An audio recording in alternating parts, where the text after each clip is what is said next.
أعوذ بالله من الشيطان الرجيم بسم الله الرحمن الرحيم للذين أحسنوا الحسنى وزيادة ولا يرهق وجوههم قتر ولا ذلة أولئك أصحاب الجنة هم فيها خالدون صدق الله العظيم اعوذ باللہ من الشیطان الرجیم بسم اللہ الرحمن الرحیم سورۃ یونس کی آیت نمبر 26 جن لوگوں نے بہتر کام کیے ہیں بہترین حالت انہی ہی کے لیے ہے اور اس سے بڑھ کر کچھ اور بھی ان کے چہروں پر نہ سیاہی چھائے گی نہ ہی ذلت وہ جنت کے باسی ہیں اور وہ اس میں ہمیشہ ہمیشہ رہیں گے۔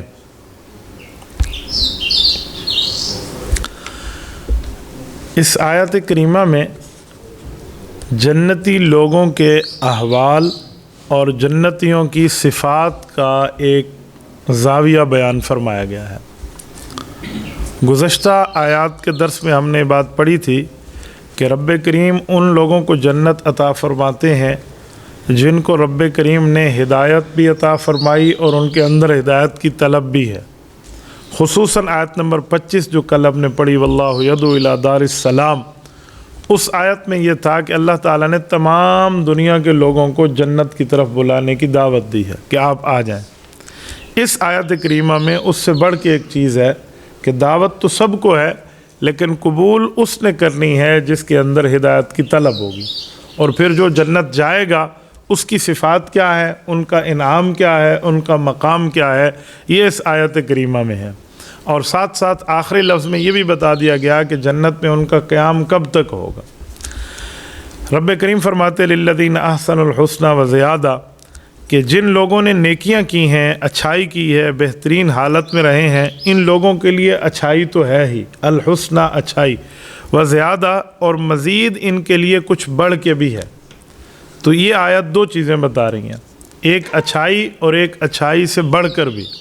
اچھائی سے مراد کیا ہے؟ حدیث پاک میں اچھائی سے مراد جنت ہے کہ اللہ تعالیٰ ان کو جنت عطا فرمائیں گے، وزیادہ، اور یہ جو ہے کہ وہ اچھائی سے بڑھ کر بھی ایک چیز ہوگی۔ تو اس کی تفسیر حضور پاک صلی اللہ علیہ وسلم نے خود ارشاد فرمائی ہے کہ یہ چیز کیا ہے۔ صحیح مسلم میں بھی حدیث موجود ہے، جامع ترمذی میں بھی ہے، اس طرح مسند احمد میں بھی ہے۔ حضور اقدس صلی اللہ علیہ وسلم کے صحابی ہیں حضرت صہیب رومی رضی اللہ تعالیٰ عنہ، وہ راوی ہیں کہ حضور پاک صلی اللہ علیہ وسلم نے ایک مرتبہ یہی آیت تلاوت فرمائی اور نبی پاک صلی اللہ علیہ وسلم نے پڑھ کر جنت کے بارے میں صحابہ کرام کو خوشخبری عطا فرمائی، اور ساتھ لفظ تھا الحسنى وزیادہ، اچھائی بھی ملے گی اور کچھ بڑھ کے بھی ملے گا۔ تو صحابہ کرام نے سوالیہ نظروں سے اللہ کے رسول صلی اللہ علیہ وسلم کی خدمت میں بات پوچھی کہ یا رسول اللہ جو رب کریم فرماتے ہیں کچھ اور بڑھ کے دوں گا، اس سے مراد کیا ہے؟ تو حضور اقدس صلی اللہ علیہ وسلم نے فرمایا اس سے مراد اللہ تعالیٰ کا دیدار ہے، اللہ تعالیٰ کی زیارت ہے، اللہ تعالیٰ کے دیدار کی چاشنی ہے۔ فرمایا وہ کیا؟ کہ جس وقت جنتی جنت میں پہنچ جائیں گے اور جہنمی جہنم میں پہنچ جائیں گے تو اس وقت اللہ تعالیٰ کی طرف سے ایک منادی اہل جنت میں اعلان فرمائے گا کہ اے لوگو، اللہ تعالیٰ آپ سے ایک وعدہ پورا کرنا چاہتا ہے جو اللہ تعالیٰ نے آپ سے دنیا میں وعدہ فرمایا تھا۔ کہتے ہیں اس اعلان کے بعد جنتی ایک دوسرے سے باتیں کریں گے کہ کون سا ایسا وعدہ رہ گیا ہے جو اللہ تعالیٰ پورا کر رہے ہیں۔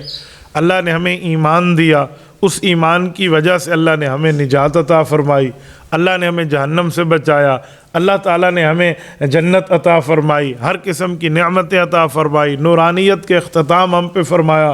تو اتنی چیزوں کے بعد اور کون سا وہ وعدہ رہ گیا ہوگا جس کے بارے میں یہ اللہ کا منادی فرشتہ اعلان کر رہا ہے؟ تو حضور پاک صلی اللہ علیہ وسلم نے فرمایا اللہ تعالیٰ اس کے بعد تمام پردے اور حجاب ہٹا دیں گے، جو اللہ اور بندے کے درمیان جتنے پردے ہٹانا مقصود ہوں گے اتنے پردے ہٹا دیے جائیں گے جس سے جنتی اللہ تعالیٰ کا دیدار کر سکیں گے۔ فرمایا جس وقت جنتی اپنے اللہ کا دیدار کریں گے، جس کو ساری زندگی پرستش کی بن دیکھے، جس کے اوپر ایمان لایا ایمان بالغیب، اور جس کو کچھ نہیں دیکھا تھا آج اس کی زیارت جب یہ کریں گے تو اس سے ان کو ایمانی سرور اور حلاوت اور ایمانی راحت اور ایمانی مزہ اتنا ملے گا کہ یہ اس جنت کی تمام نعمتوں کو بھول جائیں گے. یعنی جنت میں جتنی نعمتیں موجود تھیں وہ تمام نعمتوں کا مزہ ان کو بھول جائے گا کہ اللہ تعالیٰ کے دیدار کا مزہ اتنا ہوگا. اور فرمایا گیا کہ اگر اس وقت موت ہوتی نا کہ بندہ مر جاتا تو اس خوشی سے شاید یہ مر جاتے کہ واقعی اتنی بڑی خوشی اور انعام ہے، اور یہ لوگ کہیں گے کہ اے اللہ آپ نے واقعی ہم سے اپنا وعدہ پورا فرما دیا، اور یہ وہ وعدہ ہے جو سب نعمتوں سے بڑھ کے ہے.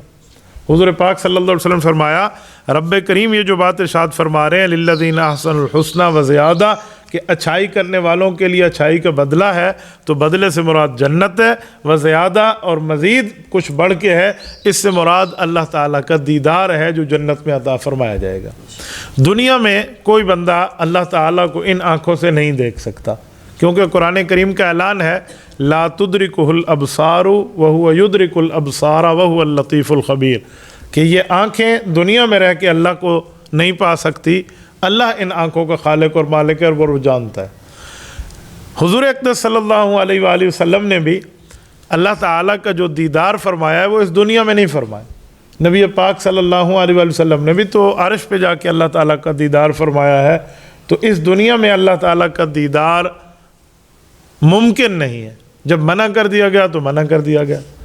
قوم موسیٰ علیہ السلام کے لیے قرآن کریم میں موجود ہے، انہوں نے حضرت موسیٰ علیہ السلام سے ڈیمانڈ کی تھی ارین اللہ جہرا، ہم براہ راست اللہ کو دیکھنا چاہتے ہیں. گویا یہ دو باتیں تھیں، یا تو اللہ تعالیٰ کو دیکھنے کا ان کو اتنا زیادہ شوق تھا، اور دوسرا اپنے نبی کی نبوت کے درجے کو کراس کرنا چاہ رہے تھے کہ نبی کہہ رہا ہے میری بات مان لو، جی نہیں ہم نے دیکھنا ہے. تو 70,000 آدمیوں نے یہ ڈیمانڈ پیش کی اور 70 بندے ان کے نمائندے بنے، یعنی ایک بندہ 1,000 کو ریپرزینٹ کر رہا تھا. تو یہ 70 بندے حضرت موسیٰ علیہ السلام کے ساتھ کوہ طور پہ پہنچے. رب کریم نے فرمایا لن ترانی، مجھے ہرگز اس دھرتی پہ نہیں دیکھا جا سکتا. حضرت موسیٰ علیہ السلام نے عرض کیا میرے مولا میں نے یہی بات ان کو بتائی ہے لیکن ان کا اصرار ہے.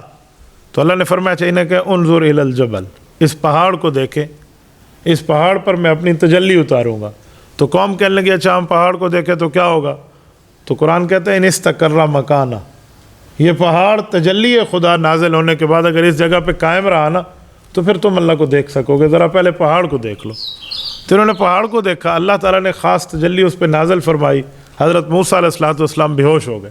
قرآن کہتے ہیں وَخَرَّ مُوسَىٰ صَاعِقًا، حضرت موسیٰ علیہ السلام بے ہوش ہوئے اور یہ مر گئے. 70 بندے، نبی بے ہوش ہوا نا، نبوت کی طاقت اپنی ہے، ان کی طاقت کیا آتی ہے؟ 70 بندے مر گئے. حضرت موسیٰ علیہ السلام نے جب ہوش آیا ان کو تو ان نے دعا مانگی اللہ ان کو دوبارہ زندگی دے دے. اللہ تعالیٰ باوجود جانتے ہیں، پوچھا موسیٰ علیہ السلام آپ ان کی زندگی پھر کیوں مانگ رہے ہیں؟ کہ میرے مولا میں اس لیے مانگ رہا ہوں کہ معاملہ تو پھر وہیں آ گیا. اب میں جا کے ان کو کہوں وہ 70 بندہ مر گیا اللہ کو نہیں دیکھ سکا تو باقی کہیں گے اچھا چلو ہم جاتے ہیں ہم دیکھ آئیں گے. تو اگر یہ دوبارہ زندہ ہو گئے اور اپنی کارگزاری اپنی زبان سے جا کے لوگوں کو بتا دی تو بات کسی ٹھکانے لگے گی. تو اللہ تعالیٰ نے ان کو دوبارہ زندگی عطا فرمائی. یہ بنی اسرائیل پر رب کریم کی بڑی رحمتیں ہیں، لیکن ان کی نافرمانیاں بھی اپنی حد تک ہیں. اللہ نے پھر زندگی عطا فرمائی، نے اپنی قوم کو جا کر کہا تو پھر انہوں نے اس مطالبے سے وہ دستبردار ہو گئے. تو دنیا میں رہ کر نہیں دیکھا جا سکتا. ہاں خواب میں اللہ کو دیکھنا ممکن ہے، لیکن خواب میں جو بندہ دیکھ رہا ہے تو کیا وہ اللہ کی ذات ہی ہے؟ اس نے جس شکل میں دیکھا ہے اس کے لیے پھر معبرین فیصلہ کریں گے کہ تعبیر کیا ہے. اس نے خواب میں کس کو دیکھا ہے کس کو نہیں دیکھا، یہ معبر فیصلہ کرے گا. میں اکثر آپ کی خدمت میں حضرت شیخ عبد القادر جیلانی رحمہ اللہ کا واقعہ سناتا ہوں نا کہ شیطان نے اللہ کی آواز بنا کر انہیں کہا ایک مرتبہ عبادت میں کہ عبد القادر میرے بندے آج کے بعد عبادت نہ کرو، آپ کی عبادتیں قبول ہو گئیں. تو انہوں نے سوچا کہ اگر اس طرح ہے کہ عبادت قبول ہو جائے اور اگلی عبادت معاف ہو جاتی ہے تو اللہ کے نبی کو تو اللہ نے نہیں فرمایا. تو انہوں نے کہا تو شیطان مردود ہے، تو مجھے گمراہ کر رہا. کچھ وقت گزرا تو دوسری طرف سے شیطان نے آواز بدل کے دوبارہ آواز دی کہ میرے بندے عبد القادر واقعی وہ شیطان مردود تھا، تو نے اس کو پکڑ لیا اور تیرے علم نے تجھے بچا لیا ہے، بس اپنے اس علم پہ قابو رکھنا. حضرت شیخ عبد القادر جیلانی فرماتے ہیں کچھ ٹائم میں نے سوچا تو میں نے کہا یہ بھی شیطان ہے، مجھے علم نے نہیں، مجھے تو میرے اللہ نے بچایا. تو انہوں نے کہا شیطان تو مردود ایک مرتبہ پھر میرے اوپر وار کر رہا ہے، مجھے میرے علم نے نہیں، مجھے میرے اللہ کے فضل نے بچا. تو وہ بھی شیطان تھا. تو شیطان بندے کو جاگتی حالت میں بھی اس طرح آ جاتا ہے، اور اس میں شیخ عبد القادر جیلانی جیسا بندہ بچ پایا. عام بندے کا کیا حال ہوگا جاگتے ہوئے؟ تو نیند میں کوئی کہے میں نے اللہ کو دیکھا ہے تو یہ فیصلہ معبرین کریں گے تعبیر کے مطابق کہ معاملہ ہے کیا، لیکن دیکھنا ممکن ہے. حضرت امام احمد ابن حنبل رحمہ اللہ نے 101 مرتبہ خواب میں اللہ تعالیٰ کی زیارت فرمائی، اور وہ کہتے ہیں میں نے ہر بار یہ پوچھا کہ جب مجھے بتایا گیا کہ آپ قرآن کریم پڑھیں آپ کو فائدہ ہوگا، تو میرے اللہ ہم سمجھے پڑھیں یا بغیر سمجھے پڑھیں؟ فرمایا قرآن کریم مشک ہے، خوشبو ہے، سمجھ کے پڑھو تو بہت فائدہ، بغیر سمجھے بھی الفاظ پڑھیں تب بھی یہ ثواب سے خالی نہیں ہے. یہ جو آج کل ایک لبرل بات دنیا میں چلائی ہوئی ہے نا کہ قرآن کے لفظ پڑھو گے جب تک آپ کو مطلب نہیں آئے گا تو فائدہ کیا ہے؟ یا تو آپ کو مطلب آئے، معنی آئے، ترجمہ آئے، پھر آپ کو سمجھ آئے، پھر آپ کو ثواب ہے. لفظ پڑھنے کا ثواب نہیں ہے. یہ بات غلط ہے. قرآن کریم نے اس پر یوں تردید فرمائی ہے. اللہ تعالیٰ فرماتے ہیں کہ جب نبی دنیا میں آئے تو نبی کے کاموں میں پہلا کام ہے یتلو علیہم آیاتی، کہ وہ اللہ کے قرآن کی آیات کی تلاوت کرے. تو تلاوت یہ بغیر ترجمے کے ہوتی ہے، اس میں سمجھنا سمجھانا یہ مراد نہیں ہوتا، الفاظ پڑھے جاتے ہیں. پھر سمجھانے کے لیے یعلمہم الکتاب والحکمہ، وہ آگے ہے کہ قرآن کریم کی تعلیم ترجمے کے ساتھ تفسیر کے ساتھ، تو وہ دوسرا نمبر ہے. لیکن پہلے نمبر پہ صرف الفاظ بھی پڑھے جائیں تو الفاظ کا پڑھنا اپنی ذات پر بھی فائدہ ہے، اور الفاظ کا پڑھنا جس جگہ، جس مکان، جس دھرتی پہ بیٹھے ہیں اس کا بھی فائدہ ہے. احادیث پاک میں ہے کہ جو آپ پڑھیں گے ایک لفظ تو ایک لفظ کے بدلے میں 10 نیکیاں ہیں. بلکہ نبی پاک علیہ الصلوۃ والسلام نے الفاظ کی تعیین بھی فرما دی کہ لا اقول الف لام میم حرف، میں یہ نہیں کہہ رہا کہ الف لام میم ایک حرف ہے، ولیکن الف حرف ولام حرف ومیم حرف. الف لام میم پڑھو گے تو یہ 3 حرف ہیں، الف علیحدہ ہے، لام علیحدہ ہے، میم علیحدہ ہے. ان 3 لفظوں پہ 30 نیکیاں بنی حدیث کے مطابق. علماء فرماتے ہیں اگر اس پہ گہرائی کے اندر دیکھا جائے تو 90 نیکیاں بنتی ہیں.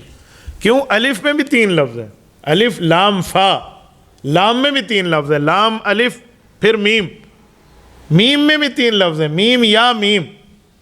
تو یہ 9 لفظ، 9 حرف ہو گئے تو یہ 90 نیکی بنتی ہے. تو الفاظ میں بھی اپنی ذات پر فائدہ، مکان پر فائدہ. احادیث پاک میں ہے کہ ایک صحابی تلاوت فرما رہے تھے تہجد کے وقت، تو انہوں نے آ کر اللہ کے رسول صلی اللہ علیہ وسلم سے عرض کی کہ یا رسول اللہ میرے سر کے اوپر بادلوں کی طرح بھن بھناتے ہوئی آواز والا ایک سایہ تھا. تو نبی پاک علیہ السلام نے فرمایا وہ فرشتے تھے جو تیری تلاوت سننے کے لیے آئے تھے. اس سے سمجھ آیا کہ الفاظ پڑھنے سے اس جگہ کو بھی فائدہ ہے. تو یہ جو جملہ کہہ دیا جاتا ہے نا کہ خالی لفظ رٹے رٹائے پڑھو گے کیا فائدہ ہے، اس پر پھر مثال دیتے ہیں کہ تمہیں تمہارا دوست خط لکھے، تم صرف اس خط کے لفظ پڑھتے رہو، اس کے مطلب پہ عمل نہ کرو تو کوئی فائدہ ہوگا؟ میں کہتا ہوں دوست خط لکھے، آپ اس کے سمجھ کے عمل کریں تب فائدہ ہے. لیکن یہ صرف خط نہیں ہے، یہ اللہ کا کلام ہے، اس کے الفاظ پڑھنے پر بھی فائدہ ہے چاہے سمجھ آئے یا نہ آئے. تو امام احمد ابن حنبل نے خواب میں پوچھا اور یہ بات ہے ہی حقیقت. اب معبر اس پہ فیصلہ کرے گا کہ بات تو ٹھیک ہے. تو اسی طرح وہاں دیکھنا ممکن ہے. یہ بات میں نے اسی لیے کی ہے، کچھ لوگ پوچھتے ہیں کہ نبی پاک صلی اللہ علیہ وسلم کی شکل تو اللہ تعالیٰ، نبی پاک کی شکل تو شیطان اختیار نہیں کر سکتا، تو اللہ کی شکل شیطان خواب میں اختیار کر سکتا ہے. تو یہ سوال غلط ہے. اللہ تعالیٰ کی کوئی شکل آپ کے اور میرے سامنے نہیں ہے، اللہ جسم سے پاک ہے. اب اللہ کا معاملہ کیا ہے یہ تو آخرت میں پتہ ہوگا، اللہ پہ ایمان بالغیب ہے. لیکن شیطان اگر آئے تو وہ کسی شکل کسی صورت میں بھی آ سکتا ہے. تو میں نے تبھی کہا یہ تعبیر والے فیصلہ کرتے ہیں. تو اس آیت میں بھی یہی تھا کہ وہ زیادہ اللہ کی دیدار کی نعمت ملے گی. اور پھر اگلے لفظ میں فرمایا کہ ان کے ساتھ ایسا نہیں ہوگا کہ ان کے چہروں پر سیاہی آئے یا ذلت آئے. چہروں پر سیاہی جیسے قرآن کریم سورۃ عبس میں ترہقہم قترہ، ان کے چہروں پر سیاہی آئے گی. تو چہروں پر سیاہی کا آ جانا، چہرے کالے پڑ جانا، یہ جہنمیوں کی نشانی ہے. تو اللہ پاک محفوظ فرمائے یہ بھی نہیں ہوگا اور ذلت بھی نہیں ہوگی. ذلت سے مراد کیا ہے کہ ذلیل نہیں کیا جائے گا. اگر مؤمن کو کل قیامت کے دن اپنے گناہوں کی وجہ سے جہنم میں بھی جانا پڑا نا تو ذلیل کرنے کے لیے نہیں بھیجا جائے گا. کافر کا عذاب ذلت والا ہوگا، مومن کا عذاب تطہیر. کیا مطلب؟ گناہوں سے پاکیزگی لینے کے لیے تاکہ گناہ سے صاف ہو جائے پھر اس کو جنت لایا جائے. تو مومن کا قیامت میں عذاب جو ہے تب بھی جو ہے نا وہ ذلت والا نہیں ہے. تو فرمایا کافر کے ساتھ معاملہ ذلت کا ہے، مومن کے ساتھ معاملہ ذلت کا نہیں ہے۔ اچھا پھر اس کے بعد فرمایا اولئک اصحاب الجنہ، فرمایا جنتی لوگ جو ہے نا یہ ان کی صفات ہے کہ اللہ ان کو دیدار بھی کرائے گا، جنت کا مالک بھی بنائے گا، اور ان کے چہروں پر سیاہی بھی نہیں ہوگی، اور ان کے چہروں کے اوپر ذلت کے آثار بھی نہیں ہوں گے۔ یہ جنت کے لوگ ہیں، اور یہ کب تک رہیں گے؟ ہم فیہا خالدون، فرمایا ہمیشہ ہمیشہ رہیں گے، ٹینشن فری لائف ہوگی اور فار ایور ہوگی۔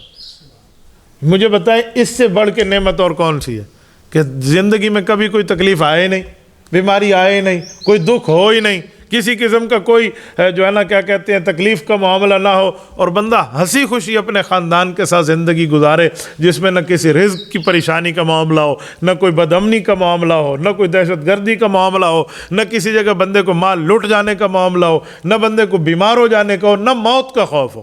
یہ آخرت کی جنت ہے جو اللہ ہم سب کو عطا فرمائے۔ جزاکم اللہ تعالی۔ اقول قولی ھذا واستغفر اللہ وآخر دعوانا ان الحمد للہ رب العالمین۔ الحمد للہ رب العالمین والعاقبۃ للمتقین والصلاة والسلام علی سید الرسل وخاتم النبیین۔ ربنا ظلمنا انفسنا وان لم تغفر لنا وترحمنا لنکونن من الخاسرین۔ ربنا آتنا فی الدنیا حسنہ وفی الآخرۃ حسنۃ وقنا عذاب النار وادخلنا الجنۃ مع الابرار یا عزیز یا غفار یا ارحم الراحمین۔ الہی آت نفسی تقواها وزکھا وانت خیر من زکاها انت ولیها ومولاها۔ وصلی اللہ تعالی علی خیر خلقہ محمد وعلی آلہ واصحابہ اجمعین برحمتک یا ارحم الراحمین۔